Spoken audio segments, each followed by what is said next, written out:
Значително по-доволна съм от днес, отколкото от вчера. Вчера гримирах актьора, гримирах актрисата и се скрих в един стол голям, който беше на рецепцията на басейна, в който снимахме.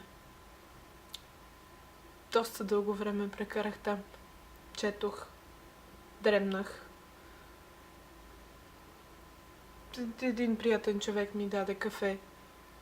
Продължих да чета. Обядвах. Мисля, че чак след това отидох да посвърша нещо допълнително, защото просто вече не издържах психически на напрежението да стоя на едно място и да не мърдам. Станах всъщност, когато започнахме да снимаме под вода. Беше толкова... Карахме Алексата под вода и тя пищя, задето се е намокрила. Колко добре, че пищи предварително. О, колко хубаво. В един момент едната продуцентка искаше да отида при басейна и да чакам с хавлията актрисите да излязат от водата. Тоест не актрисите, актрисата и дубльорката й. Хората продължават да бъркат, че когато си гримьор или костюмограф, не знам, гардероб, когато си едновременно с това личен асистент на актьорите. Трябва да се поправи тази грешка. Така не, забравих да ги чакам с хавлията, защото снимах. Беше толкова хубаво. Имам чувството, че 2/3 от видеото, което съм заснела, е как плува оператора във водата. И съм доволна от грима на Роман. Роман се казва стария ни актьор. Толкова добре приема факта, че е рус. И толкова се радва всеки път, когато го направя да изглежда като изрод, включително и много търпеливо си държи ръцете, за да му гримирам около ногтието с черно. Доста неочаквано добре имам чувството, че се получава с това количество гримове. Радвам се в крайна сметка, че си взех тия сенки. Maybelline. Не е защото го заслужават. Не знам защо е. Днес, за сметка на това, половин час след като се запознах с сценографката, тя ми каза: здравей! Ти асистент ли си? Ама нали си сценограф? Да. Защото аз трябва да изляза след половин час и няма да се върна. Ще ти обясня всичко, което трябва да направиш. То е много. И започна да ми обяснява, докато успоредно с това снимаха филма. Съответно, шепнешком и на пресекулки ми казваше някакви неща. Накрая трябваше просто да я дръпна настрани и да й кажа да повтори абсолютно всичко. Но да. Днес пак се крих. Не толкова... Не защото не искам толкова да виждам хора. Не, че искам. Но просто ми е приятно. Нещо бях при разместването на апартамента. Имаше един футьол зад една врата. И там така или иначе никой не може да мине. И съм на перфектното място. Абсолютно скрита от всички. Почти никой не забелязва, че съм там. В същото време съм изключително близо до терена, тъй като е на една отворена врата разстояние. И съм на скрито и приятно. И съм се свила, съм си събула обувките и съм си беше толкова хубаво. Зарадвах оператора, като му поправих лампичките едните. Защото мога да поправям, да превързвам кабели. Това е... Да. Другите така и не ги поправих. Загубих безследно половината кабел. И мисля, че сценографката дойде за някакво кратко време. Дойде всъщност за да разбере утре от колко ще се снима. И излезе, предполагам, за да намери лампички нови. И мисля, че в един момент се е обадила на едната продуцентка да й каже, че има лампички. Така че това е свършено. Но, да. Беше хубаво. Беше тесничко, но екипа не е лош. И вечеряхме емпанадас. Нещо, което бях много мотивирана да намеря един ден и да ям. И не знам кой къде беше донесъл емпанадас за вечеря. Сега ще вечерям втори път и ще си отворя една бира, защото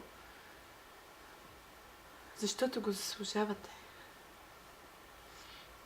А пък утре мисля, че убих най-големия комар.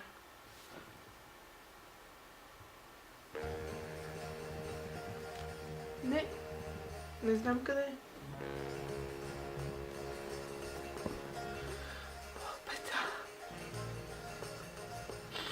Страх ме от чешки комари, до сега не са ме хапали. Не хапаха ме. Май.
Sí, sí, sí, aguanta. Los clásicos, one school, high school, one school.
Ještě než, no.